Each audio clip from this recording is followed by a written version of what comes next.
Oh, howdy all, grab yourself a drink. It is time for some Path of Exile discussion. Maybe skip the drink on this one actually. It's going to be a really quick video because today we got a little bit more confirmation of something that was worked out earlier this week by looking at the back end of the Path of Exile website.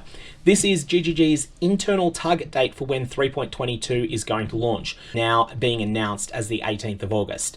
We will get an actual release date announced at ExileCon, but until then, this is the date they're trying to make, and it's a date that they will make barring anything unforeseen popping up and causing milestone slipping in their internal plans for releasing it.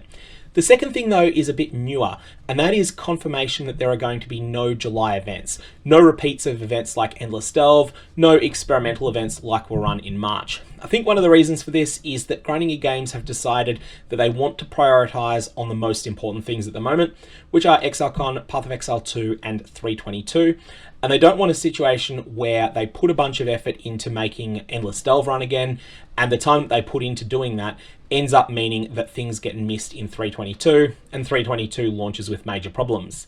So there's going to be no official end of league events for the Crucible expansion. If you are looking for something to do in the interim, obviously you've always got the option of going and playing another game on your to be played list, but if you're looking to do something specifically Path of Exile related, there's a bunch of really interesting mechanics that are probably not going to be available next league, and these relate to Crucible trees and specifically the 5th mods on them. A lot of the 5th column mods on Crucible trees have really interesting effects that encourage building in new ways that may not be viable next league.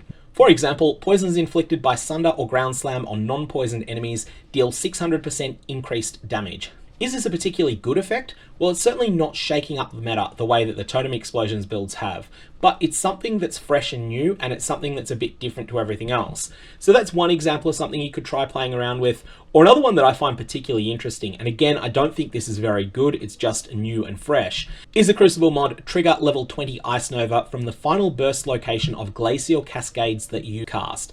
Note that this requires you to cast the Glacial Cascade, and so it's not going to work on things like mines or traps, but it is something that's just a bit fresh and different and new, and might be worth your while playing around with as something to do at the end of the league.